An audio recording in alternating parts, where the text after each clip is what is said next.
Mia aba ari ku kazi kamuriye rwose, areba rero ku isaha maze agasanga amasaha yo kujya kuzana murumuna we ku ishuri aregereje. Umutima rero utangira kudiha, dore ko nyine iyo yatindaga kujya kumuzana bamwongereragaho ibihumbi 20 kubera ko nyine yakererewe, amafaranga menshi cyane. Yatekerezaga ko rwose kuyabona inshuro nyinshi mu kwezi byaba bigoranye cyane.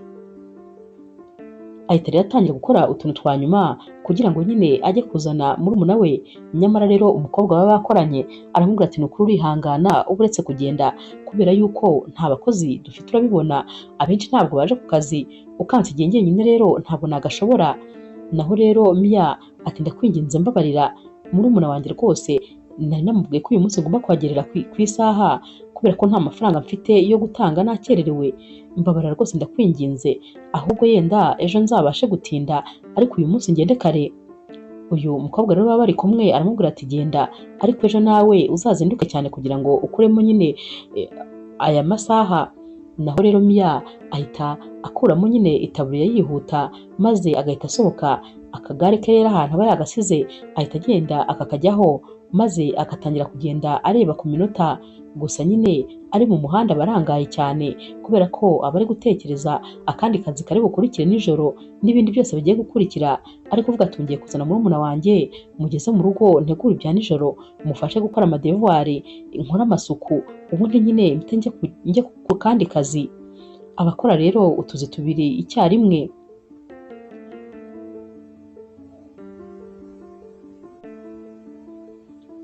Mu kanya gato rero Mia agera kuri feruje maze akazitegereza nyine, dore ko bari kubara iminota ngo arebe ko zavamo maze yikomereze yigendere. Mu kanya gato rero ziba zishoje maze akavamo n'ubundi yihuta. Icyo ataba yabonye rero ni uko imbere ye hari indi modoka iba iri kuva aho yari iparitse, nyamara iyi modoka yo wagira ngo nta nubwo iba iri kubona ko inyuma hari igare.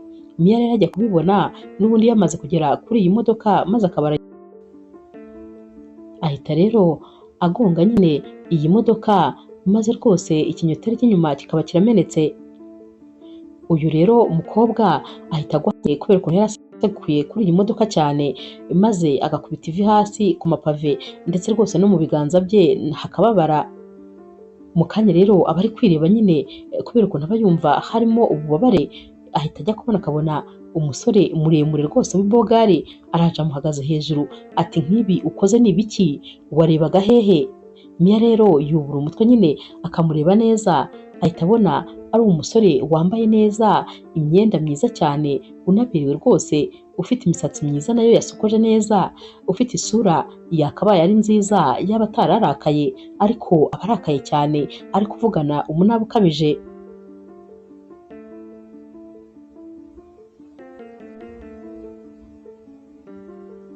Mia rero yikanda mu mavi ahita abwira uyu musore ati mumbabarire ni ukuri ntabwo rwose nari nababonye.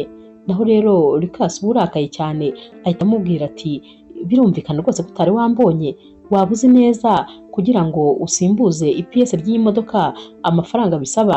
Mia ahita yitegereza iyi modoka maze akabona irahenze cyane, akabona rwose niyo yazakora imyaka n'indi y'ubusa ntabwo yazabasha kwishyura iki kinyoteri aba yamennye.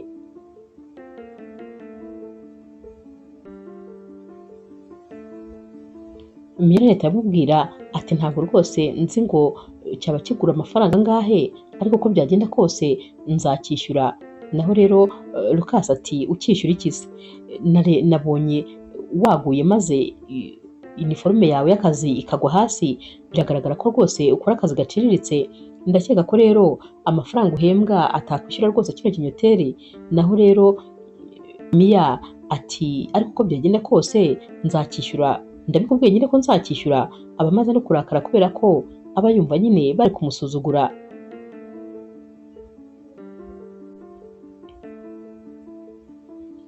Lucas rero ahita amubaza ati none se ubundi witwa nde? Naho rero Mia ati nitwa Mia. Lucas ati nizere yuko ariko ufite ubwishingizi. Naho rero Mia ati hoya, ati ubwishingizi bw'igare ntabwo mfite rwose.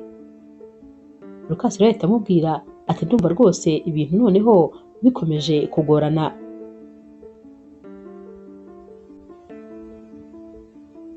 Mu kanya gato rero abantu bari bamaze kuzura hano baje nyine gushungera ibiri kubera hano, batangira gufata amavideo abandi bafotora, bamwe bavuga bati uyu mukobwa rwose arababaje, reba ukuntu bigaragara ko ari umukene, nyamara reba imodoka yangije, ubu se koko azishyura amafaranga akuye hehe?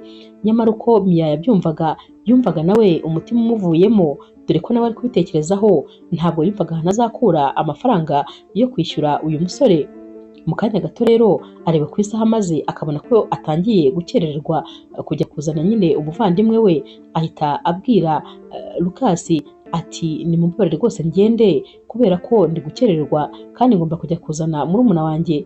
Naho Lucas ati hoya, nta hantu na hamwe wajya utamaze gukemura ibi bibazo wateje.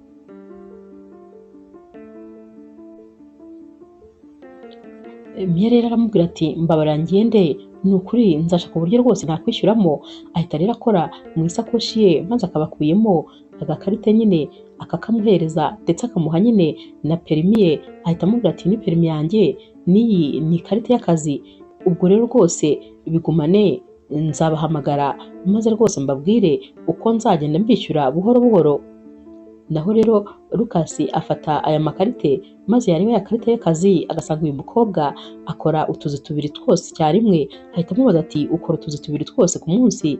Naho rero Mia ati cyane rwose, ati impamvu ndi kwihuta, murumuna wanjye ari gukererwa ku ishuri kandi nintinda kujya kumuzana baranca amafaranga 20,000 kandi mu by'ukuri ntabyo mfite. Naho rero Lucas ahita amubwira ati nta kibazo ndabyemeye, ngaho genda rwose nzakwihamagarira maze ibi ngibi nyine tubivugeho.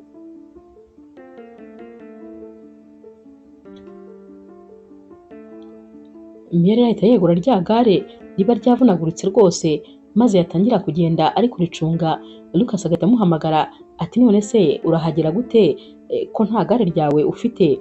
Naho Mia atiriwe akebuka ahita amubwira ati ndagenda niruka. Mia rero ahita areba ku ruhande maze akabona ahantu hari igiti, ahita agenda akerekaho iri gare maze agahita yiruka n'amaguru, yiruka cyane rwose. Lucas rero aramwitegereza ari kugenda yiruka maze rwose agatangazwa n'ukuntu uyu mukobwa aba nyine yubahiriza igihe, kandi nanone aba ari umukobwa nyine uba ushaka ko ibintu byose bijya ku murongo.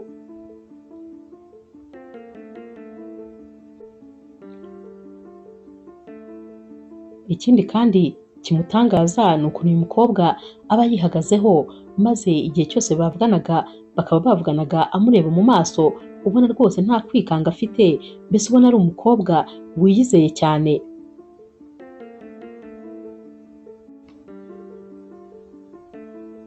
Lucas rero ahita agenda yerekeza mu igaraje, maze akigerayo agahita ahamagara asista we mu kazi maze akamubwira ati ndashaka yuko unshakira amakuru yose ashoboka kuri Mia, amubwira rero n'izina rya famiye ye kugira ngo amushakire amakuru nyine by'umwihariko.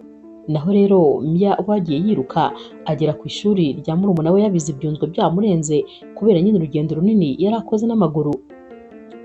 Umuyobozi w'ikigo akimubona ahita amubwira ati nanone kandi wakererewe. Naho rero Mia ati mumbabarire rwose, umuyobozi atari kurabizi nyine ibigomba gukurikira. Mia ati yego, yahise amuharira 20,000, nyamara akimara kubimuhereza mu mutima ahita atangira gutekereza ko ubwo nyine kurya bagiye kurya ibyo kurya bimwe gusa kubera ko kubihindura bitashoboka. Areba ku ruhande maze agahita abona ahantu murumuna we aba yicaye ari kwishushanyiriza mu makayi ye yitonze rwose, dore ko ari we wenyine uba usigaye mu ishuri.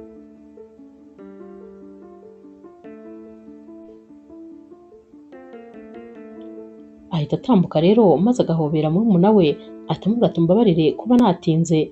Naho rero murumuna we ahita ahaguruka yishimye ko ababonye ko baje kumutwara, maze agahita abwira Mia ati uyu munsi mwarimu yambwiye ko ari jye nagize amanota ya mbere mu mibare. Naho rero Mia ahita yishima maze akongera akamuhobera ati ubundi nkunda ko rwose uzi ubwenge, urabyumva ute se ndamutse nkuguriye aka ice cream? Naho rero uyu murumuna we ati ariko ntabwo ari ibisanzwe kuko ubundi nyine usanzwe wingurira muri weekend gusa. Naho Mia ati nyine turabigira exception, uyu munsi rwose ndifuza kuyikugurira kubera ukuntu wagize amanota menshi. Murumuna we rero arishima cyane maze nyine bagahita bataha. Mia rero aba ari gutekereza ku kibazo nyine yagize cya ya modoka yangije, maze agatekereza nk'amafaranga yose bishobora kuzamusaba, akumva ubwoba buramwishe. Aba avuga ati n'ubundi nyine ubu kandi depanse ziriyongereye, izo ntari natekereje nazo rwose zigiyemo, ariko ngomba kubikora uko nshoboye kose maze nkabikora neza. Gusa nyine ntabwo aba yumva inzira bizanyuramo uko byagenda kose, n'ubusanzwe abasanzwe akora cyane kandi n'ubundi ntabone amafaranga ahagije nk'uko abishaka.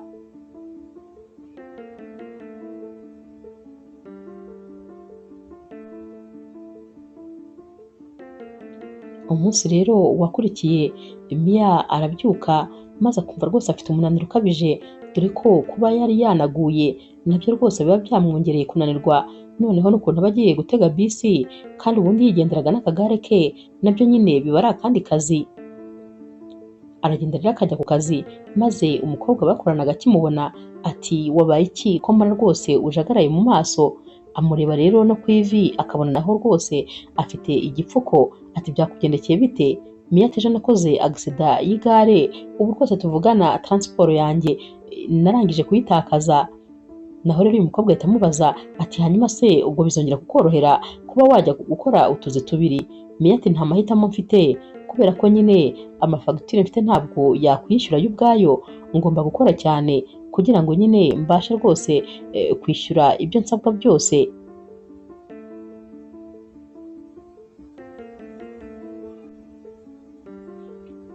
Yambara rero iniforume maze agatangira akazi.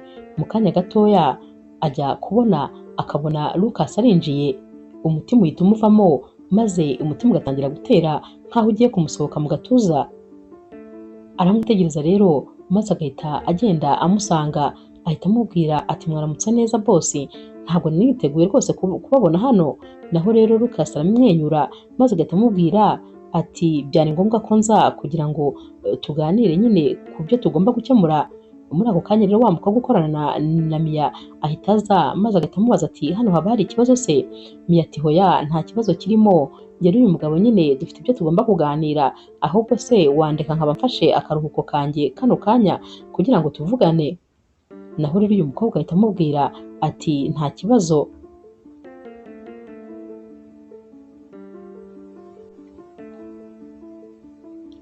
Mia rero ahita abwira Lucas ati nimuze mwicare, ahita amubaza ati nabazanira agakawa se?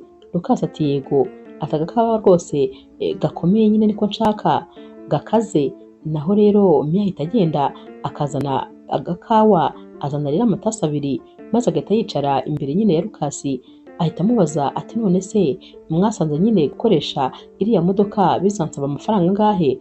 Naho rero Lucas ati umukanishi wanjye yararebye nyine ibintu byose byangiritse ku gipande cy'inyuma maze asanga byagusaba miliyoni 8 kugira ngo byose bikoreke.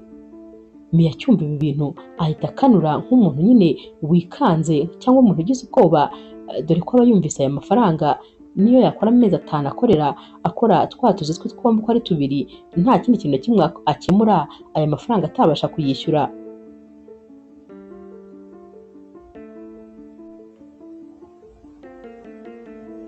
Lucas rero aba ari kwitegereza mu maso ya Mia maze akabona ukuntu ubwoba bumurenze, ahita amubwira ati ariko rero hari ikindi kintu natekereje twakora.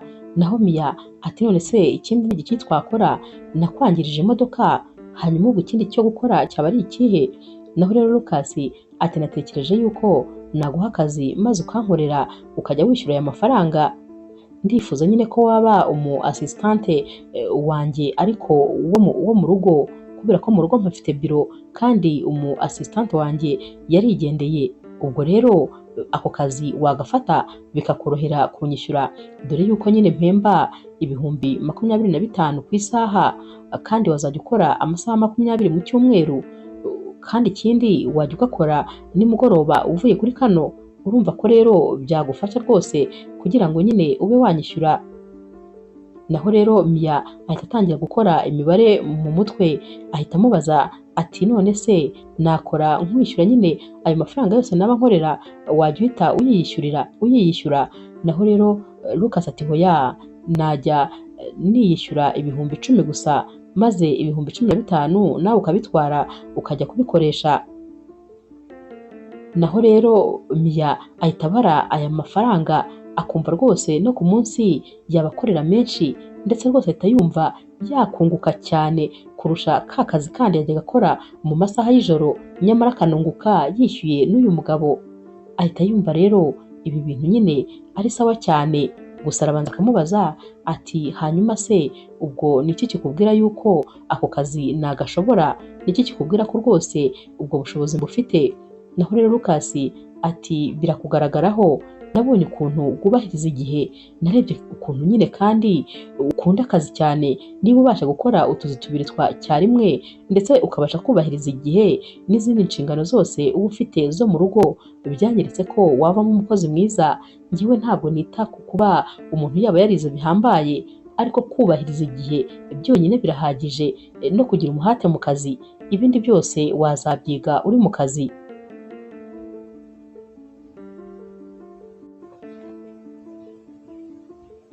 Mia rero ahita amubwira ati noneho nta kibazo, reka nyine nzabitekerezeho maze nzaguha igisubizo ndebe ko nyine byabasha kuvamo neza. Naho rero uyu musore Lucas ahita amubwira ati nta kuntu bitavamo, kuko mu mezi 3 gusa uzaba umaze kunyishyura, kandi nawe nta kibazo wigeze ugira, gusa nyine ntacyo bitekerezeho, ariko igisubizo ugomba kuba wakimpaye bitarenze ejo. Arahaguruka rero agasohoka, maze abantu baba bari hano bose bagakebuka, dore ko nyine aba ari umusore muremure w'ibigango rwose, baba babona badasanzwe bamubona hano hantu nyine baba bari. Akimara gusohoka rero wa mukobwa w'inshuti ya Mia ahita aza yihuta, maze agahita amubaza ati uriya mugabo ninde? Ahubwo se yashakaga iki ko mwavuganye umwanya muremure? Naho rero Mia ati uriya ashobora kuba ari umugisha wanjye, cyangwa se akaba ari igihombo cyanjye mo kimwe. Uyu mukobwa ati gute se kandi? Mia ati uriya niwe rwose nagonze imodoka ye, hanyuma rero ngomba kuyikoresha kuko nyine nayigonze ibintu bihenze. Naho rero uyu mukobwa w'inshuti ye ati none se ubwo uzakuraho amafaranga? Mia ati nicyo nakubwiraga ko ashobora kuba ari umugisha wanjye cyangwa igihombo cyanjye, ari kumporopoza ko yampa akazi maze nyine nkazajya mwishyura, ariko nanjye nkagira icyo nsagura. Naho rero uyu mukobwa ati nguki? Ati none se umusubije ngo iki? Mia ati mubwiye ko nzabitekerezaho. Uyu mukobwa ati ntacyo gutekereza ufite. Ati ubundi se yazajya guhemba ngahe? Mia ati azajya mpemba ibihumbi 25 ku isaha, kandi nyine nzajya nkora amasaha 20 mu cyumweru. Ubwo rero urumva ko nyine amafaranga yo rwose nta kibazo. Nanabibaza nsanga ayo najya ntwara namaze gukuramo ayo namwishyuye, n'ubundi naba ndi mu nyungu ukurikije ka kazi kandi nakoraga. Uyu mukobwa ahita amubwira atumva mbabarira wiwe umwana, fata ku kazi rwose, genda ugakore. Wowe se urumva hari andi mahitamo ufite? Abakire ntabwo bazi, nukomeza ahubwo kwirebesha i Nyanza uzajya kubona ubone atangira noneho kukujyana mu mategeko. Ubwo se kujyana mu mategeko wamwishyura iki? Mia rero nawe aba afite ubwoba, ahita abwira uyu mukobwa ati rega kinteye ubwoba si ikindi, ndi kwibaza impamvu uyu mugabo naba namwangirije imodoka, nyamara akaba nangiriye impuhwe zo kumpa akazi, atanazi niba koko ubwo bushobozi bw'ako kazi mbufite.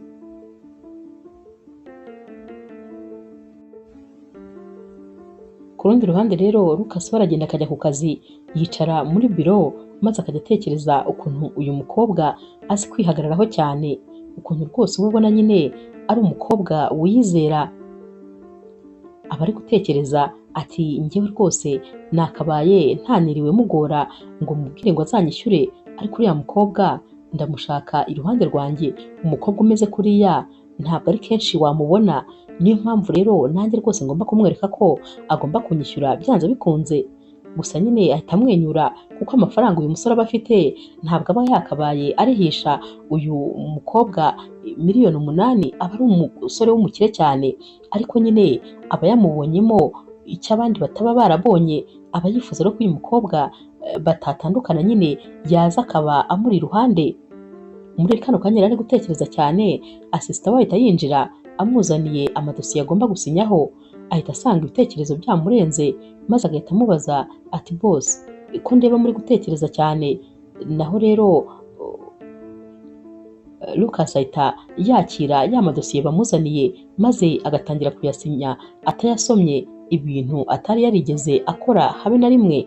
Naho rero uyu mu assistant we ahita amubaza ati ese boss, kubera iki mwifuza guha akazi uriya mukobwa kandi kampani zitanga abakozi zaragerageje kutwoherereza abakozi benshi kandi bari karifiye, ariko ntimugire n'umwe mufata? Naho rero Lucas ati impamvu uyu ngomba kumuha akazi nuko nyine andimo amafaranga, nta bundi buryo rero yanyishyura uretse kumuha akazi agakora yishyura. Uyu mu assistant we ahita amubwira ati ni ukuri icyo gikorwa ni cyiza rwose, ndumva wamugiriye impuhwe. Naho rero Lucas ati hoya, ntabwo ari ukumugirira impuhwe, ahubwo nyine namworohereje kugira ngo abashe kunyishyura, ariko rwose nta mpuhwe zirimo, nyamara mu mutima aba ari gutekereza ati uyu mukobwa ntabwo rwose namworohera, ngomba kumwereka ko ibintu bikaze kugira ngo akunde aze nyine kunkorera.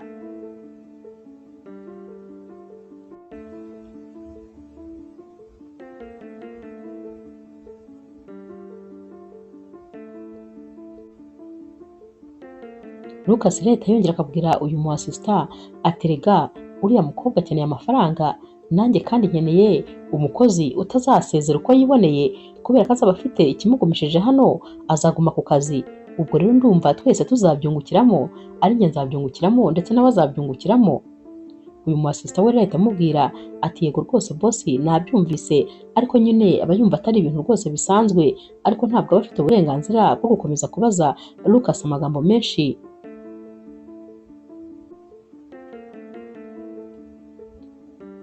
Buracya rero maze ku masaha y'umugoroba Lucas yandikira message Mia ati waba wamaze gutekereza ku cyifuzo cyanjye? Naho rero Mia ahita amusubiza ati ndacyari kubitekerezaho.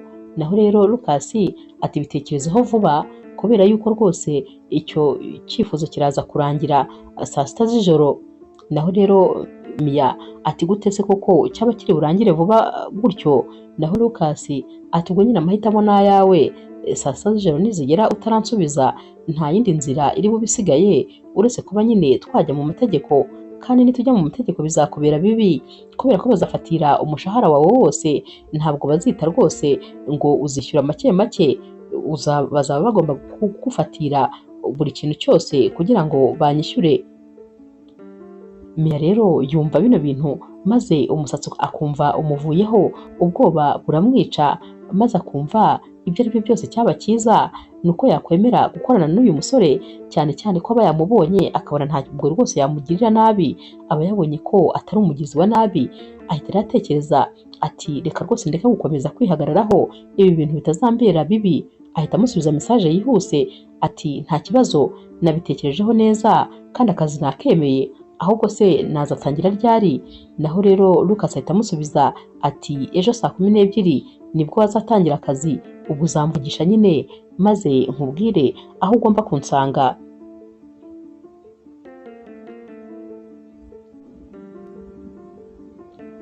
Buracya rero maze Mia akajya kuri ka kazi gasanzwe, ava kuri ka kazi rero akajya gufata murumuna we, araza akamutegura nk'ibisanzwe, maze saa 12 agahita nyine ajya kuri ka kazi aba agomba gutangira kwa Lucas.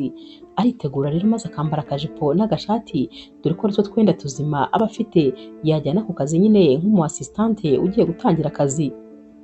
Agenda rero yihuta maze akabona adresse baba bamwoherereje nyine imugejeje ahantu muri quartier y'abakire gusa, quartier ibirimo inzu nyine zihenze cyane, inzu ubona nziza cyane.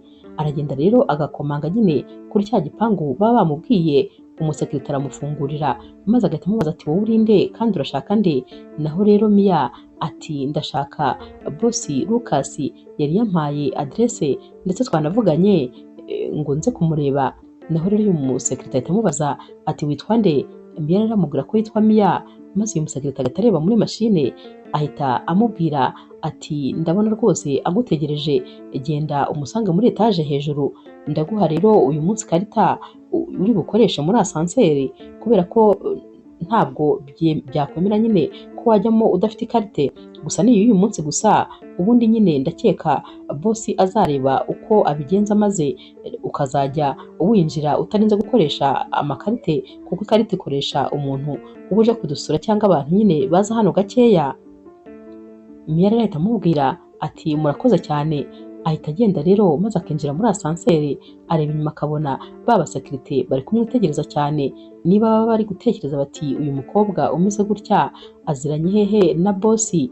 Gusa nyine aba yumva afite isoni, ajya noneho rero muri iyi asanseri bari ibirahure gusa igaragara rwose, aho aba yumva bakimureba n'ubundi, umutima rero n'ubundi buri gukubitagura, yibaza nyine ukuntu uyu munsi wa mbere w'akazi uri buze kugenda, nyamara rwose mu minota mike cyane asanseri bimugejeje aho agomba kuyiviramo. Ayivamo rero maze agahita akomanga kuri biro baba bamurangiye, naho Lucas ahita amubwira ati ni karibu injira. Lucas rero areba ku isaha maze agahita amubwira ati uzindutseho iminota 3 yose, ndabibona rwose ko punctuality ari ibintu byawe, gusa nyine ndabikunda cyane, njye nkunda umuntu wubahiriza igihe, ibyo bintu kandi nabikubonyemo guhera no kuri wa munsi wa mbere. Naho rero Mia ati murakoze cyane ni ukuri, gusa nyine ni ngombwa ko umuntu yubahiriza igihe, kubera ko niba ushaka kuba umukozi mwiza uba ugomba nyine kuhagerera ku masaha.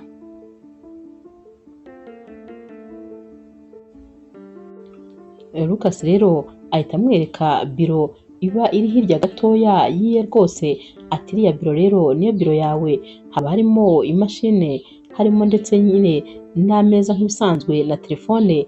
Ahita amubwira ati ni hariya uzajya ukorera, hanyuma rero ibyerekeranye n'akazi kawe ni ibyerekeranye na gahunda zanjye ariko ziri personnel zidafite aho zihuriye n'akazi, ubwo nyine ni nko muri kuorganiza uko weekend yanjye izaba imeze, ibikorwa ngomba kuba mfitanye n'abantu ariko bisanzwe nyine bitari ibyo mu kazi, ndetse no kuorganiza kandi ibyerekeranye n'abakozi ba hano mu rugo. Naho rero Mia ahita amubwira ati yego rwose nabyumvise kandi nzabikora neza. Yitegereza rero biro ye maze akareba ukuntu nyine ari biro iri ahantu heza, dore ko yabaga ahagaze muri biro ari kwirebera mu muhanda, areba abantu bahita n'imodoka zihita, ababona nyine ari biro utananirirwamo, dore ko rwose iyo wumvaga unaniwe wahaguruka ukigira ku idirishya ukaba wirebera mu muhanda ugahita wumva uraruhutse.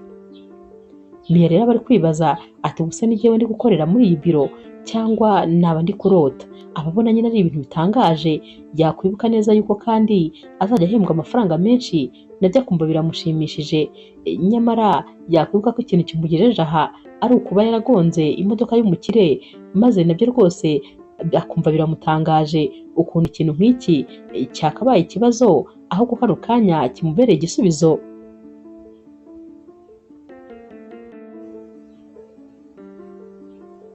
Mia rero ahita atangira akazi maze akajya asoma ama-email akareba nyine ajyanye n'ibyo agomba gukora, maze akabaza nyine bosi uko agomba kuyasubiza, niba agomba kuyasubiza ko bosi nyine ibyo bari kumusaba azabikora cyangwa atazabikora, maze nyine Lucas nawe akamubwira uko ari bubabwire. Uyu munsi rero nta kindi kiganiro cyihariye bigera bagira, kubera ko baba nyine bacecetse cyane, bavuga ari uko nyine Mia abajije Lucas ikibazo. Gusa nyine Mia ntabwo aba atuje, kubera yuko aba yibaza ukuntu murumuna we ameze, maze bikamuyobera, aba yumva atazi niba ameze neza cyangwa se niba hari ikibazo afite, dore ko aba yamusigiye umuturanyi. Mu kanya gato rero wa muturanyi aramuhamagara maze agahita amubwira ati ubu rwose murumuna wawe nta kibazo afite, yamaze gufata amafunguro, yakoze devoir, ndetse rwose ubu tuvugana arasinziriye.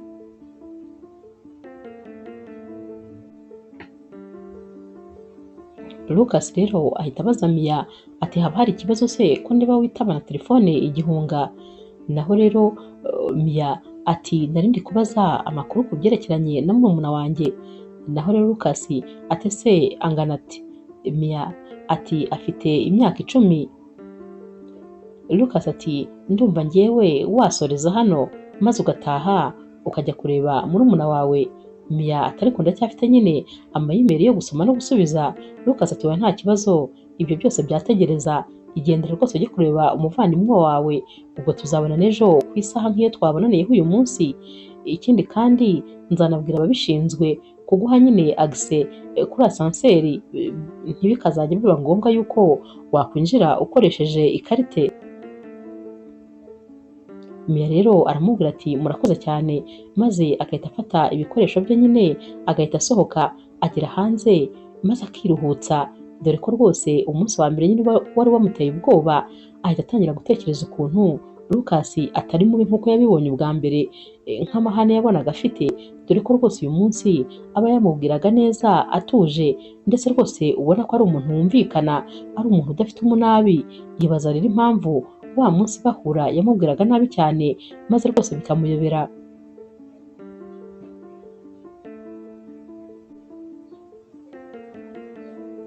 Iminsi yakurikiye rero nabwo nyine Mia aba ajya ku kazi nk'ibisanzwe, gusa akavugana amagambo make rwose na Lucas.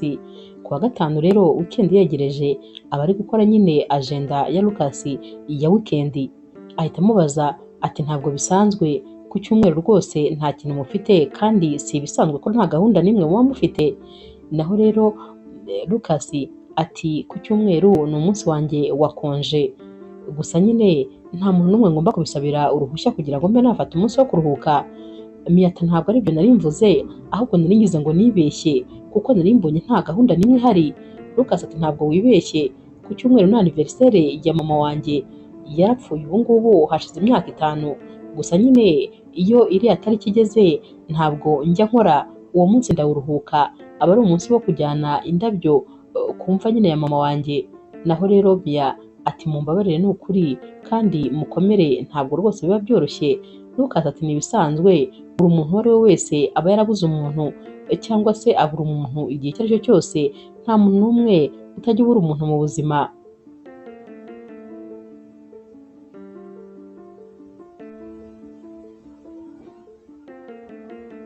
Telefone rero ya Lucas ihita isona, maze ikiganiro cyabo kigahita gicikira hanyine Lucas akavugana n'uwo bagombaga kuvugana.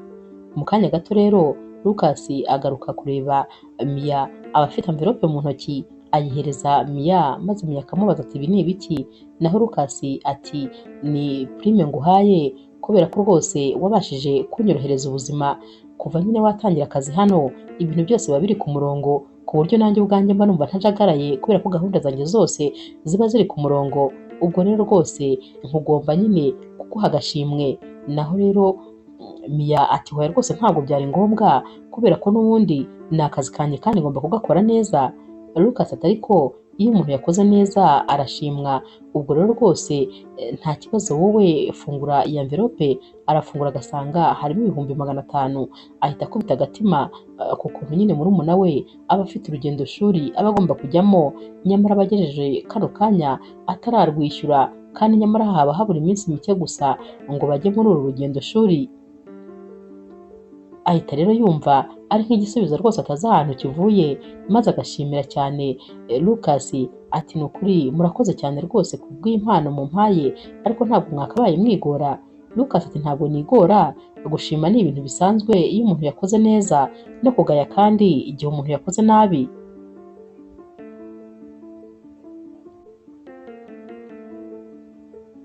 Mu kanya gato rero Victoria aza kureba Lucas. Victoria rero uyu ni umukobwa nyine wo mu bakire cyane. Papa rero wa Lucas aba yifuza ko Lucas yazabana n'uyu mukobwa Victoria, dore ko nyine aba amubonamo business ikomeye, cyane cyane ko ababona baramutse babanye iyi miryango yombi ikiyunga, byazatuma rwose kampani zabo zitera imbere. Rero rwose ababwira Lucas ko yifuza ko yazabana na Victoria, nyamara Lucas ntabwo akunda uyu mukobwa habe na gato rwose, dore ko uyu mukobwa aba ari umwiyemezi, aba ari wa mukobwa nyine ugendana n'ibiguruka.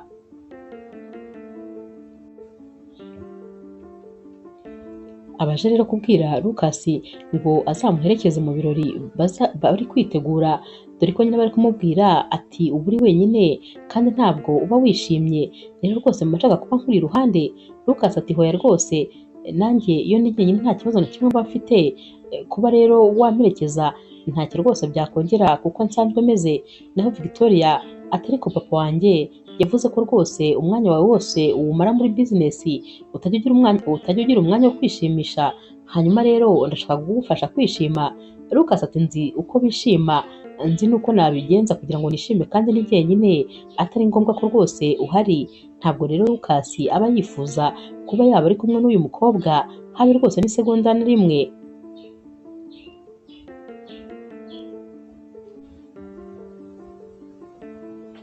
Ku wa gatandatu rero nimugoroba, ntabwo uyu munsi Mia aba yakoze kwa Lucas, muri weekend ntabwo aba akorayo.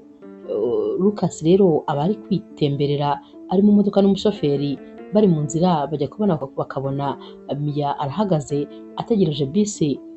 Iyi modoka rero y'ibiciro cyane rwose ihita iparika iruhande rwa Mia, maze bakamanura ikirahure agahita abona ni Lucas. Lucas ahita amubwira ati wiriwe neza, ati none se ko ndeba bukwiriyeho, ngwino rwose injira mu modoka maze tukugeze aho ugiye. Naho rero Mia yitegereza iyi modoka maze akabona kuyinjiramo, noneho rwose ahari yaba atangiye kwishyira aho adakwiriye kujya, ababona nyine biteye ubwoba kuba yakwinjira mu modoka ya Lucas maze bakanicarana. Lucas ahita amubwira ati banguka kubera ko rwose burije, injira tukujyane nta kibazo. Mia rero ahita atekereza ko hakibura iminota myinshi kugira ngo bisi ize, nyamara rwose buba bwamaze kumwiriraho. Arinjira rero maze akicara muri iyi modoka. Lucas rero ahita abwira umushoferi ati genda uramugeza kuri iyi aderese aba ari kumubwira, nyamara Lucas ntabwo aba abanje kubaza Mia. Mia rero ahita amenya ko uyu musore amufiteho amakuru menshi cyane arenze ayo yatekerezaga ko afite, kubona azi n'aho ataha, gusa nyine ntabwo abimubaza. Bose rero baraceceka. Mu kanya gato rero Lucas abaza Mia ati ariko se ubwo kuba wumva utazicwa na stress gukora utuzi dutatu twose icyarimwe? Naho rero Mia ati mba mfite ibintu byinshi bikeneye amafaranga, ndamutse ntakoze cyane rero ntabwo byashoboka. Ikindi kandi ntabwo nifuza ko murumuna wanjye yazabaho nk'uko nabayeho, nibura mba ngomba gukora cyane kugira ngo we abeho neza. Naho Lucas ati ariko ni ukuri murumuna wawe uramukunda cyane? Mia ati ngomba kumukunda kuko niwe muryango wenyine mfite.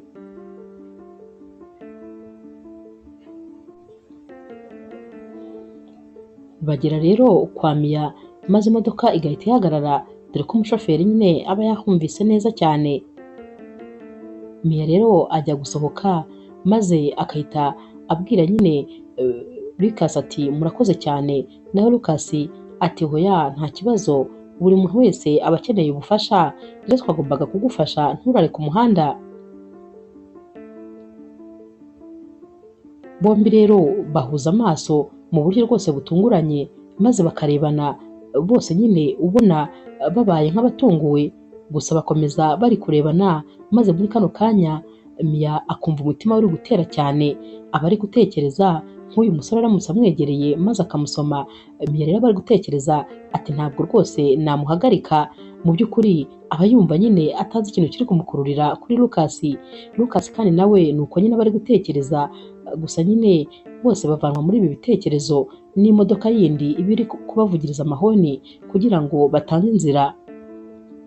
Mia rero ahita afungura umuryango maze nyine agahita abasezera.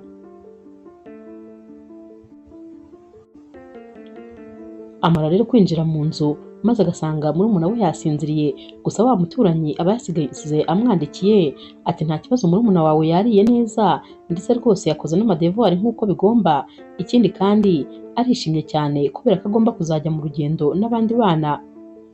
Mia rero ahita atekereza ati ni ukuri ndi kugenda ndushaho kubura mu buzima bwa murumuna wanjye, ariko se hari andi mahitamo mfite? Ngomba gukora cyane kugira ngo nibura mbone ibikenewe byose. Aricara rero maze agahita atangira gutekereza n'ubundi ukuntu nyine mu kanya byari bimeze mu modoka, ukuntu we n'uriya musore barebanye, maze agatangira kwibaza ati ariko se ko mbona rwose ahari wagira ngo ntabwo Lucas akiri umukoresha wanjye gusa, ko ntangiye kumwiyumvamo ukundi kuntu. Mu by'ukuri rero kano kanya aba yumva rwose atanifuza yuko kano kazi ko kwa Lucas yazagahagarika, gusa nanone aba ari gutekereza ati icyiza ni uko ndi hafi kumaramo ideni rye, maze ubundi nkaba rwose noneho natangira kujya mbasha kubika amafaranga, dore ko nzaba ndi gukorera utuzi twinshi icyarimwe.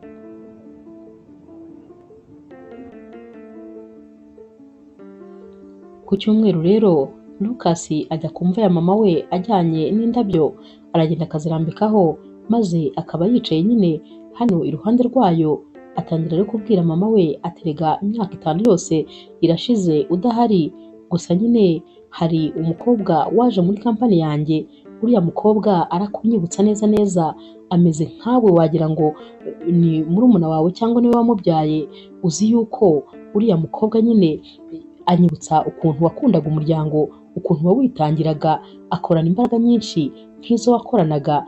Mbese uriya mukobwa arakunyibutsa igihe cyose. Ndumva rwose ntifuza ko yazava muri kampani yanjye, kuko iyo mubonye bituma nkwibuka. Aricara rero agakomeza kubwira amagambo menshi mama we, nyamara rwose mama we aba yaritabye Imana. Gusa uno musore ni hano nyine abaruhukira, dore ko aba haza maze akavuga ibintu byose yumva atekereza kuba yavuga. Yicaye hano rero ahita agira igitekerezo ati rwose kontra yanjye na Mia iri hafi kurangira, ariko sinifuza kuzamurekura, sinifuza ko yagenda. Ngomba rero gushaka indi mpamvu izatuma aguma iruhande rwanjye byanze bikunze.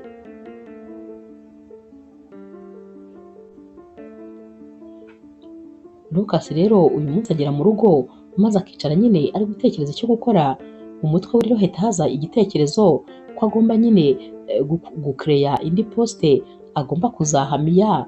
Iyi poste kandi ikazaba noneho ari poste azakoraho ibihe byose, ndetse rwose imuhemba neza, ari na poste kandi imuha umwanya wo kuba yataha maze akajya kureba murumuna we. Abavuga ati yiyo noneho rwose ndakeka azayungukiramo, kandi nanjye nkunguka ko azaba ari iruhande. Ikibazo gusa naramuka byanze nzabigenza nte? Ariko nta kibazo, ubwo nyine icyo gihe nzamenya icyo gutekereza.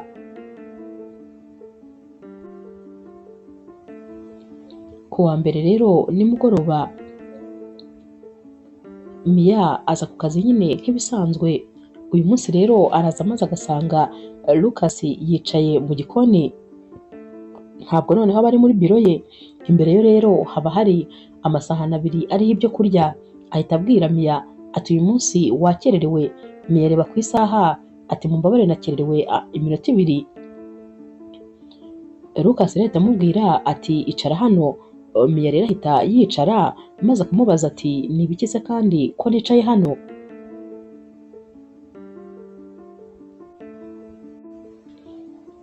Lucas ati ndakeka ko waba ufite inzara nkurikije utundi tuzi uvuyemo. Naho rero Mia ati ariko ntabwo njya mfata amafunguro hano. Lucas ati uyu munsi bifate nkaho nyine ari dine y'akazi, tugomba kuganira njye nawe, hari ibyo tugomba kuvugana. Mia rero yitegereza ibi byo kurya rwose nabyo ubwabyo uba ubona biri kumuhamagara, dore ko nyine biba bimeze neza cyane. Ati ubundi se ninde wabiteguye? Naho Lucas ati umushefu wanjye mbere yo gutaha namusabye ko yabintegurira, kuko nifuzaga ko turi busangire.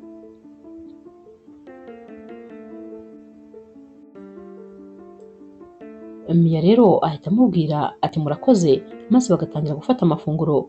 Lucas ahita amubwira ati ndifuza ko twavugana ku hazaza hawe. Mia ati gute se? Naho rero Lucas ati ndifuza kuguha akazi, noneho akazi rwose katari ak'igihe gitoya. Naho rero Mia ati none se urifuza ko nyine nakomeza kuba assistant wawe maze noneho by'igihe kirekire?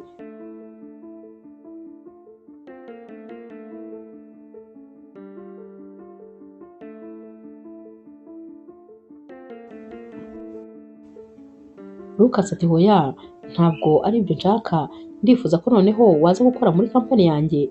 Ndifuza ko nyine hari ibintu wazajya woroganiza, ndifuza ko waba ukuriye nyine abandi bakozi boroganiza ibirori, maze rwose ako kazi nkakagushinga. Naho rero Mia ati ariko ako kazi sinzi niba nagashobora, kubera yuko nyine nta bumenyi mfite, nta na experience mfite. Naho rero Lucas ati ibyo rwose ntabwo ari ngombwa cyane, icyangombwa uragifite, ni ubushake, kubahiriza igihe, gutanga umwanya wawe. Kano kazi kandi ni keza cyane kuko noneho kazajya kaguha ibindi byangombwa nyine byinshi bizagufasha mu buzima, ndetse kano kazi umushahara wako ni munini. Ikindi uzajya ukora guhera saa tatu utahe saa kumi n'imwe z'umugoroba. Urumva ko uzajya uba ufite n'umwanya wo kwita nyine ku byawe bindi no kwita kuri famiye yawe.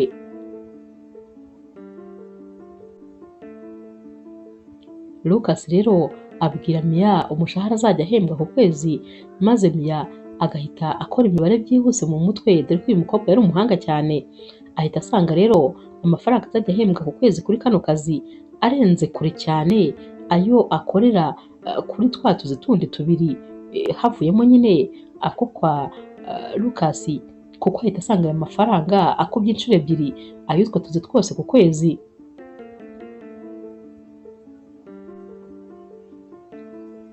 Mia rero ahita abaza Lucas ati none se kubera iki koko muri kumpa kano kazi?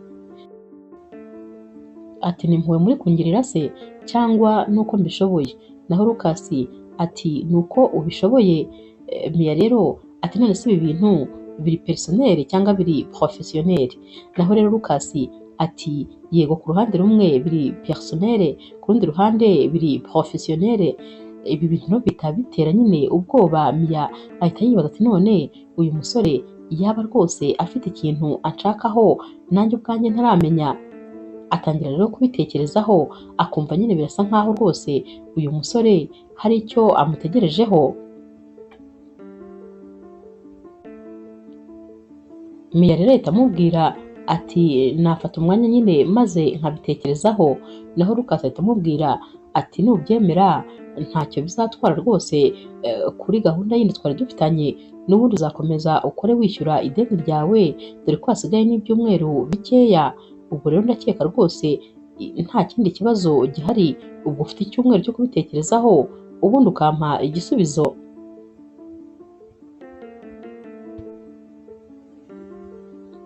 Uyu munsi rero Mia atashye anyura hantu nyine akora, maze akabwira wa mukobwa w'inshuti ye ukuntu nyine uyu musore Lucas yamusabye kumuha indi poste noneho.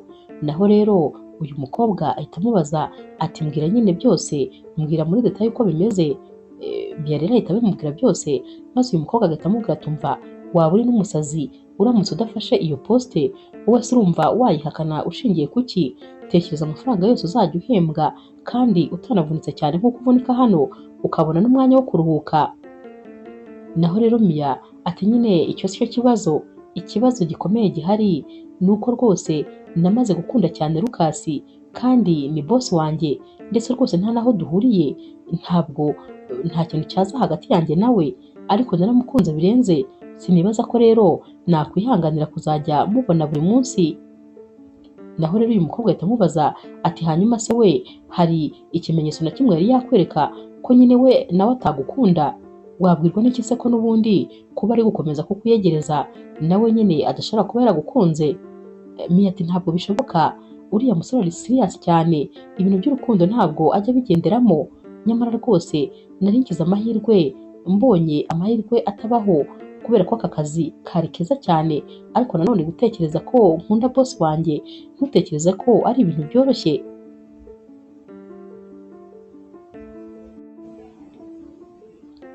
Uyu mukobwa rero w'inshuti ya Mia ahita amubwira ati rega, abakire ntabwo bajya batanga akazi gutyo gusa nk'abatanga bombo.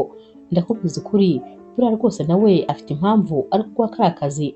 Ndakubwiza ukuri ko ahubwo uriya musore ushobora gusanga we yaragukunze mbere y'uko umukunda.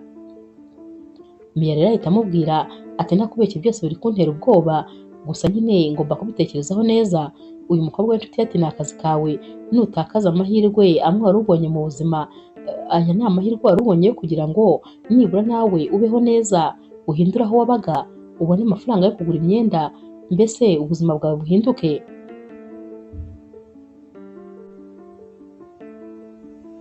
Umunsi rero wakurikiye Mia n'ubundi ajya ku kazi, maze agasanga Lucas yicaye muri biro.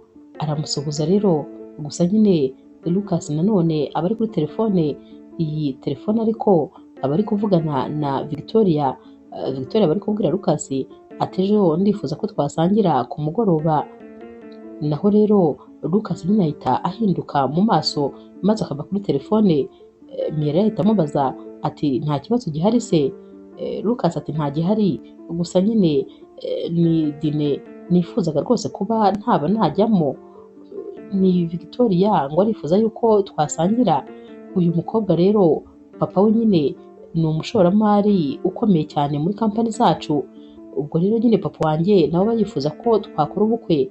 Ikindi kandi uyu mukobwa ngo abona navamo umugabo mwiza, mbese mu by'ukuri we nyine arankunda, uba ubona ankeneye mu buzima bwe. Naho rero Mia ahita yumva rwose abaye nk'umuntu ufushye, aba yumva ishyari rimwishe, ahita amubaza ati hanyuma se wowe nyine ubibona ute? Nawe ubona nyine ari umugore ugukwiriye? Naho rero Lucas ahita amubwira ati urebye nyine mu mpapuro wabona nka ko bimeze, kubera ko nyine urumva ni umukobwa wo mu bakire, bafite amafaranga, imitungo n'ibintu byose birahari. Ariko nyine ku rundi ruhande ugiye ku marangamutima, oya rwose ntabwo namuhitamo, kubera ko nyine abakobwa nk'abariya ndabazi ntabwo bijya byemera. Ahita rero abaza Mia ati none se wowe hari umuntu nyine udasanzwe ufite mu buzima bwawe? Mia ati hoya rwose nta mwanya nabibonera, kubera ko nkora utuzi twinshi, ikindi kandi nkaba mfite n'inshingano zo kwita kuri murumuna wanjye, ntabwo rero byashoboka ko hari undi muntu wajyamo hagati. Lucas ati none se muhashize nyine nta muntu wigeze kuba inkoramutima yawe? Naho Mia ati kera nari mfite umusore twakundanaga niga muri kaminuza, twakundanye imyaka 2 gusa. Ubwo rero kugeza igihe nyine mama wanjye yarwariye, mama wanjye amaze kwitaba Imana, sinongeye rwose kubonana n'uwo musore, byahise birangirira aho ngaho. Kuva icyo gihe kandi kubera inshingano nyinshi, nta musore n'umwe twigeze twongera gukundana, kuko rwose nta mwanya nari kubona.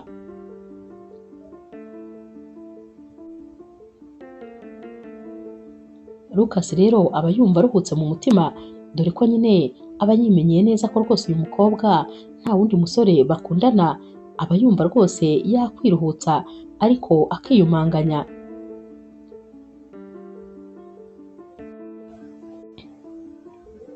Umunsi rero wakurikiye Mia ajya ku kazi, maze uyu munsi agasanga noneho ntabwo Lucas ahari. Akaba yasize amwandikiye agapapuro maze akamubwira ati uyu munsi ndaza gukorera kuri biro yo ku kazi kandi ndataha ntinze, ubwo nyine wite ku byo ugomba kwitaho. Uyu munsi rero Mia rwose aba yishwe n'irungu, kubera ko aba yaramenyereye kuhasanga Lucas nibura bakavugana. Aba yumva nyine amukumbuye, aba ari kwibaza ukuntu yambaye, aba ari kumutekereza nk'aho rwose ari umukunzi we, nyamara aba yibagiwe yuko hagati yabo bataravugana ngo amubwire yuko amukunda. Ariko nyine uwo aba yumva rwose ari nk'aho ari sheri we kandi byemewe. Uyu mugoroba rero akora nta handi bitekerezo biri uretse nyine kuri Lucas. Mu kanya gato rero ajya kubona akabona Lucas araje yambaye neza, ariko nyine asa n'umuntu unaniwe cyane, akazi kaba kabaye kenshi ndetse biba binagaragara ko yari ataryamye neza. Mia rero ahita amubwira ati rwose bosi mwakabaye mufata amasaha maze mukaryama kare, kuko rwose murananiwe bigaragarira amaso. Lucas ati mfite byinshi byo gukora, ahubwo nyine ntegurira n'amadosiye arebana n'inama y'ejo. Kuruhuka byo rwose sinzi ko ndi bunabishobore kubera ukuntu mfite akazi kenshi. Naho Mia ati ariko rwose ni ngombwa ko muruhuka, kuko ntabwo wakora utaruhutse.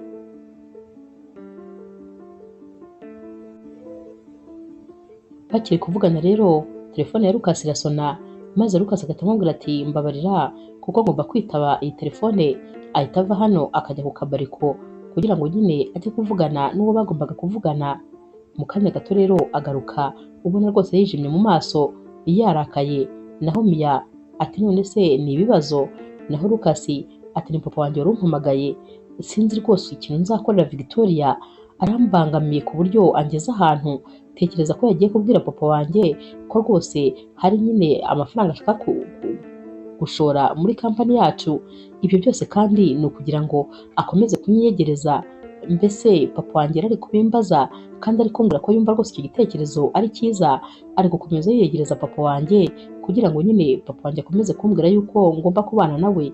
Nyamara rwose uriya mukobwa ntabwo njya mutekereza, sinjya nanarota mbona naba ndi kumwe nawe mu buzima bw'urukundo, ntabwo bishoboka kuko sinamukunda.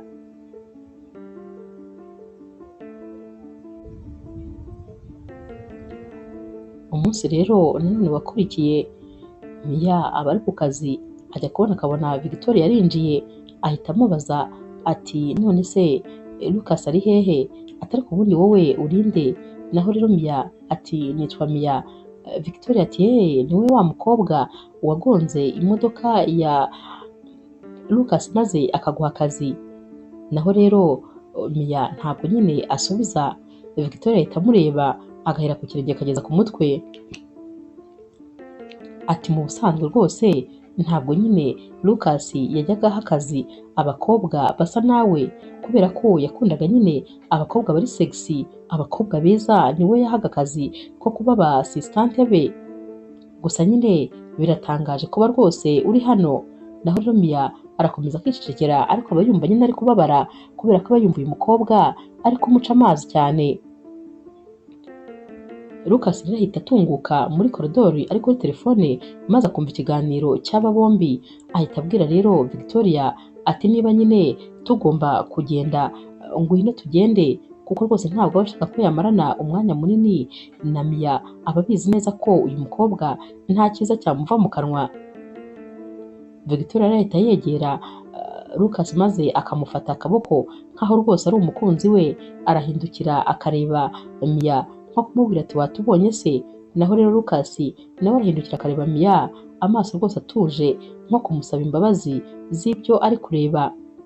Bamara rero kuva hano maze Mia agahinda kakamwica, noneho akananirwa kugira ikintu na kimwe akora, dore ko rwose aba ari kubona ahari uyu mukobwa ari kumutwara umukunzi we yihebeye, nubwo aba atarigeze abimubwira. Aravuga ati oya ntabwo bishoboka, uyu musore rwose naramukunze n'umutima wanjye wose, yego ndabizi ko tutari ku rwego rumwe kubera ko rwose Victoria niwe bakwiranye, ariko rero kwihanganira kumubona ari kumwe n'undi mukobwa ntabwo rwose binkundira. Kubona undi mukobwa amukozeho mba numva nsaze neza neza. Akomeza kwicara rero ari gutekereza ibintu byinshi, ibitekerezo biri kujya bimurwaniramo.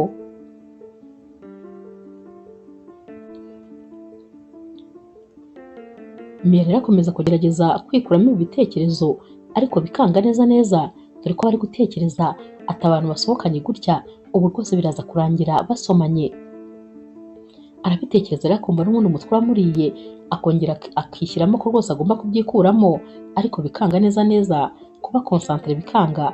Abatekereza yuko kuba Lucas ari kumwe n'undi mukobwa byanze bikunze rwose bari buze kugirana ibihe nyine by'umwihariko.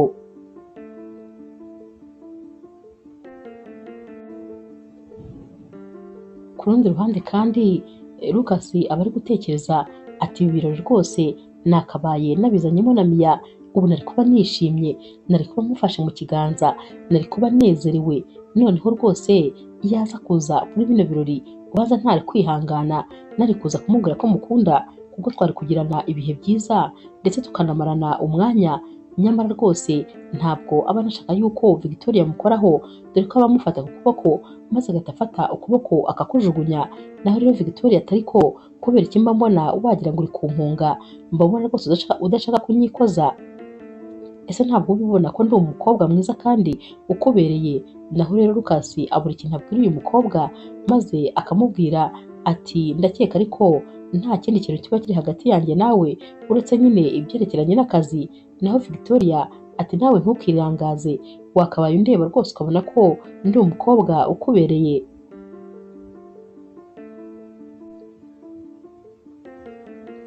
Weekend rero yakurikiye, Mia aba ari kumwe na murumuna we bari mu rugo, maze telefone ya Mia igasona ziba ari message, murumuna we ahita yimuzanira yihuta. Mia rero akireba ahita asanga ari message zivuye kuri Lucas, aba ari kumubwira ati ariko nkeneye rwose igisubizo ku byo nakubwiye.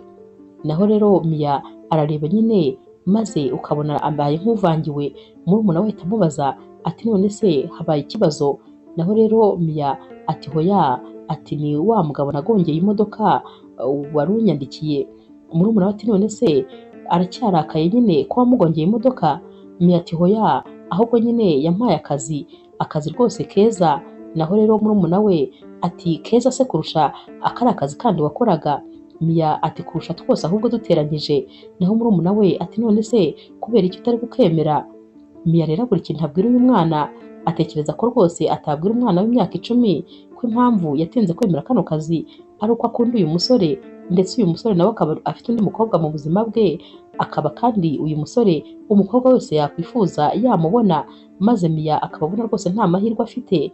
Ibi bintu rero ntabwo aba yabasha kubisobanurira murumuna we. Ahita abwira rero murumuna we ati umva, ni ibintu bigoye rwose ntabona uko ngusobanurira. Naho rero murumuna we atariko kubera icyo abantu bakuru buri gihe iyo badashaka gutanga ibisobanuro bavuga ko ibintu bigoye. Uribuka yuko mama wacu yajyaga avuga ngo nta mpamvu yo gutinya utagerageje. Mia rero akimara kumva iri jambo uyu murumuna we amubwiye ko nta mpamvu yo gutinya atagerageje, kandi nyamara ari ijambo yakundaga kubwirwa na mama we, ahita atekereza ko nawe igisubizo cyiza ari uko rwose yagerageza amahirwe ye maze akemera kano kazi, dore ko aba anatekereza ko naba yegereye cyane noneho Lucas bizamuha amahirwe y'uko yajya amenya uko nyine bimeze hagati yabo.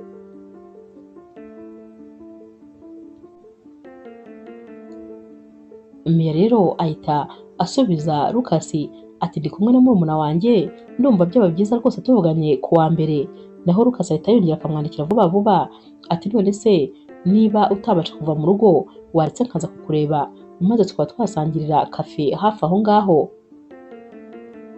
Mia rero abitekerezaho maze agahita amubwira ati nta kibazo. Ahita rero abwira murumuna we ati boss wanjye arifuza ko twasangira ikawa. Naho rero murumuna we ahita amubaza ati none se ni umwana mwiza? Naho Mia ati yego rwose ni umwana mwiza. Murumuna we rero ahita atangira kwambara yashyushye nyine nk'uko abandi bana bose iyo bababwiye ko bagiye gusohoka batangira nyine kwishima. Mia rero nawe aritegura maze bakagenda bakajya guhura na Lucas. Lucas akibona rero Mia aramuhobera maze agatangira kumubwira ati bambwiye ko rwose uri umuhanga cyane. Batangira kuganira maze bagahuza. Mia rero abwira Lucas ati rwose njyewe nagukunze, uri umuntu mwiza cyane. Naho rero Lucas ati nanjye nuko nagukunze, uzi kuganira, mbese watumye umugoroba wanjye uba mwiza kurushaho.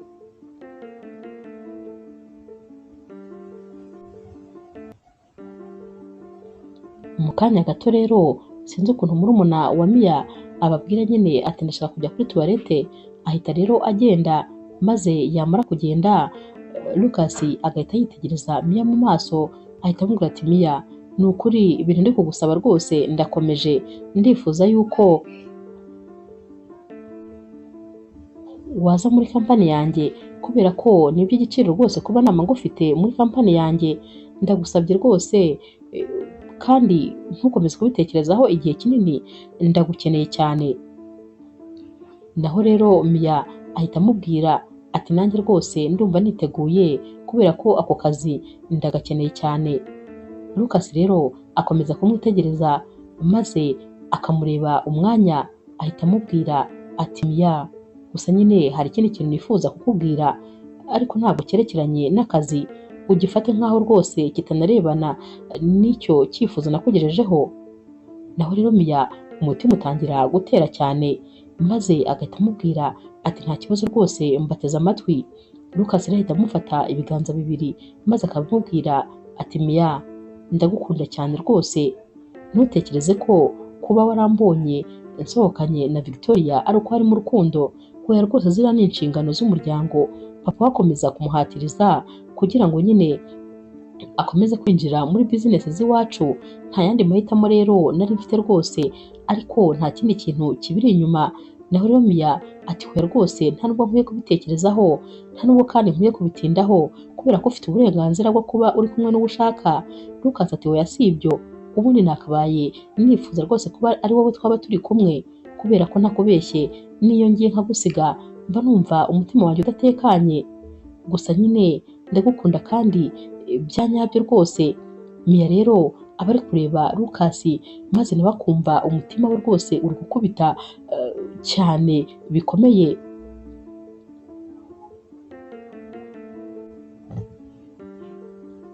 Mia rero aba ari kwibaza niba nawe rwose agomba kumubwira yuko amukunda ndetse yamukunze kuva kera. Akiri kubyibaza, Lucas ahita amwegera maze bakaba barasomanye. Mu kanya gato rero bikanga murumuna wa Mia agarutse maze bagahita barekurana, ndetse rwose n'iki kiganiro bagahita bakirekeraho. Gusa nyine Mia ntiyongera kubasha kuba concentre, dore ko nyine aba yumva afite amasoni, aba yumva nyine atazi ibintu byamubayeho. Lucas nawe kandi biba ari uko aba yabuze aho areba, mbese bose uba ubona bameze ukuntu.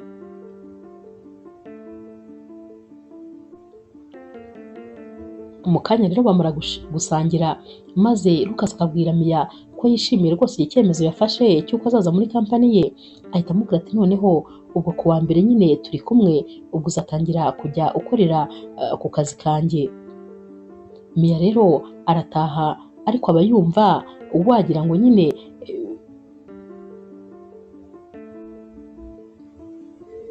ari kurota kubera ibintu byose biba bimaze kumubaho, mbese ntabwo aba hari ku buryo nta kintu na kimwe uba uri kumubwira ngo acyumve, uba ubona rwose ibitekerezo bye byatakaye.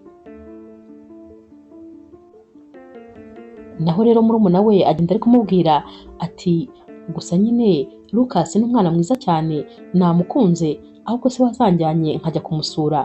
Ariko rero njyewe nabonye Lucas aba ari kukureba cyane, wagira ngo nyine iyo ari kukureba aba yishimye. Naho rero Mia agira isoni nyine ati hoya nta kidasanzwe kirimo, aba ari kundeba nyine nk'uko yareba n'abandi bantu bose. Ku wa mbere rero Mia aza ku kazi, noneho nyine aza yiyitayeho bidasanzwe, dore ko nyine aba agiye no kujya ku kazi gashya. Araza rero nyine akajya ku kazi bakamuyobora aho agomba gukorera. Mu kanya gato rero Victoria araza akinjira maze agikubita amaso uyu mukobwa ati ariko se wowe ahantu hose nzajya nzajya mpagusanga, hano se kandi uri kuhakora iki? Naho rero Mia amubwira nyine poste yaje gukoraho, ati hoya ntabwo bishoboka, ntabwo iyo poste bayiguha rwose kuko ntabwo uyikwiye. Ndibaza ariko ikintu Lucas yaba yarakubonyemo ku buryo rwose yaba akuzamura mu ntera buri munsi. Atangira rero kumubwira ukuntu atari mwiza, ukuntu atari sexy, maze agatangira kumubwira amagambo menshi. Mu kanya gato rero Lucas aba yinjiye aje ku kazi, maze agasanga Victoria yabwiye amagambo mabi menshi rwose Mia, ndetse Mia aba ameze nk'ugiye kurira.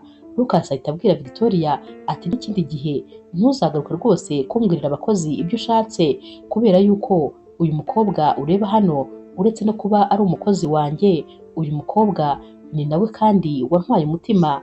Ntabwo ari akazi kanjye gusa akora, ntabwo akora nyine ibirebana n'akazi kanjye, ahubwo yita no ku mutima wanjye, niwe watumye umutima wanjye uba ukeye nk'uko rwose nsigaye meze.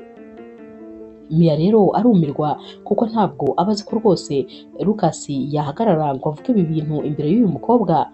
Uyu mukobwa umujinya uramwica, maze akareba Lucas ati ntumbwire ko wansuzuguza, uyu mukobwa w'umuturage wagira ngo nta nubwo yize. Uyu mukobwa se yakugeza kuki? Uramutse utampunze waba uhombye cyane, kuko mwaba muhombye amafaranga menshi. Papa wawe ntiyabyemera kandi na papa wanjye ntiyabyemera. Naho Lucas ati ko wumva ari papa wanjye se nyine papa wanjye yantegeka uwo nshaka, ubwo nyine uzabwire papa wanjye agushake, naho njyewe rwose ntabwo ibyo ngibyo mbirimo. Uyu mukobwa ahita arakara maze agasohoka yihuta, ahita agenda rero akajya kureba papa wa Lucas maze akamubwira ibintu byose ukuntu bimeze. Papa wa Lucas aramubwira ati ntabwo byashoboka, nzamuvugisha rwose ntuhangayike, ibyo bintu ntabwo yabikora, umwana wanjye ntabwo yabura ubwenge bigezaho. Naho rero ku rundi ruhande Lucas ahita yegera Mia, maze Mia uba wumva rwose yari afite n'ubwoba bwinshi bw'ibyari bigiye gukurikiraho, ahita ahobera Lucas nko kumuhungiraho. Lucas rero akamukora mu mutwe buhoro maze akamubwira ati mbabara rwose ntabwo ari ibi bibazo nashakaga kukuzanamo, ihangane komera. Naho rero Mia ati ahubwo ndabona ari njyewe utangiye kuguteza ibibazo, dore nyine ntangiye kwangiza business yawe. Naho rero Lucas ati hoya rwose ntuhangayike, uriya n'ubundi ndabizi ko nta kimugenza kindi uretse kuba nyine ashaka kunyiyegereza, kandi rwose njyewe ntabwo mbirimo, ndagukunda cyane ku buryo kandi niteguye kubibwira buri wese, niteguye guhangana na buri wese kugera no kuri papa wanjye. Naho rero Mia ati sinifuza kuguteranya n'umuryango wawe, gusa nyine ikintu ugomba kumenya ni uko nanjye ngukunda kandi rwose niteguye gukora buri kimwe uzansaba kugira ngo ibintu byose bigende neza. Lucas rero ahita yongera akamuhobera maze akamufata mu misaya ubundi akamusoma, atumva urakoze cyane, ahubwo iryo jambo mbwiye niryo nari nkeneye kumva, ubu rwose rimpeye imbaraga, noneho ubu ngubu ngiye kurwanira ukuri, nta muntu n'umwe wakumbuza uko yaba ameze kose, umutima wanjye ukeneye wowe nta wundi.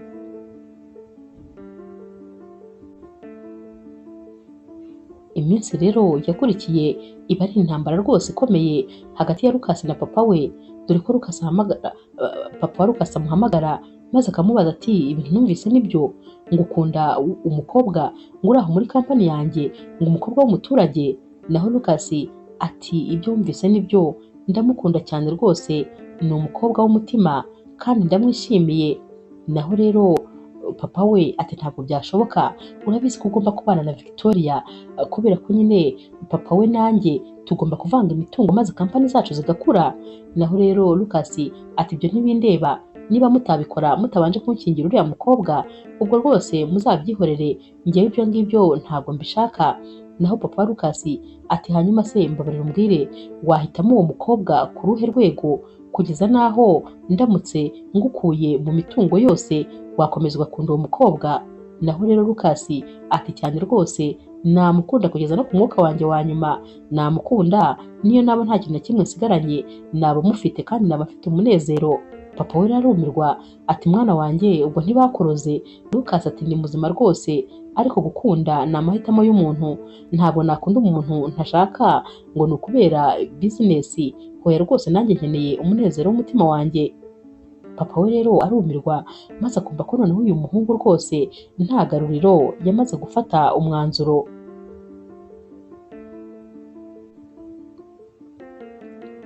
Hashira iminsi rero Lucas ahanganye rwose na papa we ndetse na Victoria. Naho rero ku rundi ruhande hagati ye nyine na Mia urukundo rwose ruba ari rwose, baba baryohewe ndetse rwose Lucas aba yumva ari afite ibihe byiza atigeze agera mu buzima bwe. Umunsi umwe rero haba hari ikirori cyo gusoza umwaka, baba bagomba kwishimira ibyagezweho muri kampani. Uyu munsi rero bose baba bambaye neza babukereye, maze bari muri kino kirori papa wa Lucas afata ijambo maze agihagarara imbere agahita atangira kubabwira ati rero uyu munsi ni umunsi udasanzwe, nifuje kubabwira yuko umuhungu wanjye agiye kwambikana impeta na Victoria. Lucas acyumva ibi yumva rwose abaye nkaho isi imwikaragiyeho, dore ko ari ibintu ataba yigeze avuganaho na papa we, ndetse aba yaramuhakaniye rwose ko ibyo bintu bidashoboka. Mia rero we akibyumva ahita asohoka yiruka maze agahita agenda, dore ko ahita agira ngo ni ibya nyabyo, ndetse akagira ngo Lucas yaramukinishije kuko aba agira ngo abiziranyeho na papa we. Lucas rero ahita asohoka muri ibi birori yiruka nawe akiruka inyuma ya Mia, nyamara abanyamakuru bo baba bareba hafi rwose, bahita batangira kwifatira amafoto. Naho Lucas yiruka agenda abwira Mia ati Mia wigenda, ni wowe nkunda, ibyo papa wanjye avuze ntabwo mbizi rwose, mbabarira ntusige, ntabwo nakwemera kumvira mu buzima. Ubwo nyine ibi byose baba bari kubyumva, bari muri bino birori. Papa rero wa Lucas aba yumiwe abonye noneho ukuntu umuhungu we akunda uyu mukobwa, ndetse rwose adatewe isoni no kuba yabishyira ku mugaragaro. Lucas rero akomeza kwiruka inyuma ya Mia, ariko Mia akamusiga. Lucas ahita agaruka muri sale maze agahagarara imbere, ahita abwira papa we ati papa, ndabona utarigeze wumva ibyo twavuganye, gusa ndagira ngo nkubwire ko nsezeye ku buyobozi bwa kampani zawe zose, uze uziyoborere ndetse rwose wowe na Victoria, kubera ko ntabwo nabaho umfatira ibyemezo mu buzima. Papa we rero abona ko ibintu bikaze, dore ko uyu mwana ari we wenyine aba yarabyaye, ntabwo aba yifuza kumutakaza gutya gusa. Ahita amubwira ati mwana wanjye, oya rwose noneho amaboko ndayamanitse, ntabwo nifuza ko wava muri kampani zanjye, niba koko uyu mukobwa utamukeneye ubwo nyine byihorere, komeza ukurikire uwo ushaka, amafaranga kuyahomba tuzakorera andi. Papa we nyine bamaze kumva ko atarebye neza yatakaza amafaranga ndetse akanatakaza umwana we. Lucas rero ahita amubariza hano ati none se urabyemeye ko ngomba rwose gukunda uwo nihitiyemo? Naho papa ati ndabikwemereye rwose, igihe cyose wumva ariyo mahitamo yawe ndagushyigikiye. Naho rero papa wa Victoria na Victoria umushe wita ubica ati ntabwo tubyumva ukuntu wadusebereza imbere y'abantu. Papa Lucas ati njyewe umwana wanjye niwe uza mbere, kandi rwose niwe ngomba kwitaho amarangamutima ye, ubwo nyine ibyanyu namwe muzabyimenyera. Bahita barakara rero maze bagahita basohoka bihuta. Naho rero Lucas ahita asohoka nawe akajya kureba Mia iwabo, aragenda rero agakomanga maze Mia akaceceka. Lucas ahita amubwira ati ni njyewe rwose ndabizi ko uri mu nzu, mbabarira umfungurire. Naho rero Mia ati hoya rwose mbabarira, ibyo mwakoze mwabikoze, warakoze kumbeshya urukundo.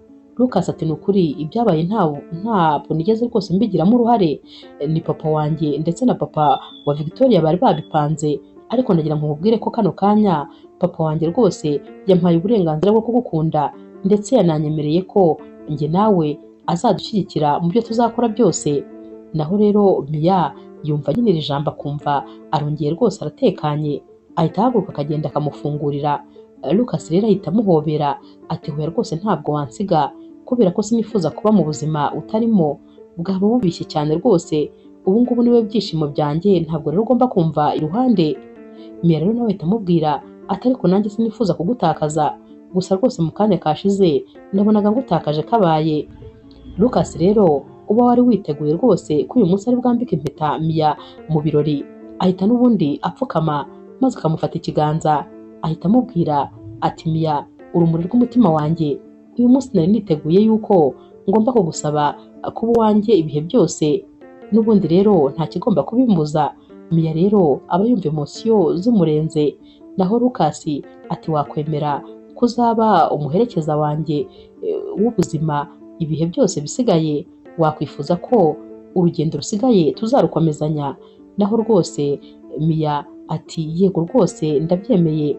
Amuhereza ikiganza rero maze akamwambika impeta. Bombi rero bahita bahaguruka maze rwose bagahoberana, ibyishimo rero bihita bikomereza hano. Mia rero abwira Lucas ati ntakubeshye ndagukunda cyane rwose ku buryo ntiteguye ikintu icyo ari cyo cyose cyatuma nkubura. Lucas ati humura, ntabwo uzigera umbura kuko ndi uwawe ibihe byose. Inkuru yacu rero naho tuyisoreje, mwakoze kuyikurikira. Niba ukunda inkuru z'urukundo zica kuri Zasha TV, ntukagende udakoze subscribe, like, share na comment. Ni inkunga ikomeye kuri twebwe. Ndabakunda cyane rero nk'ibisanzwe.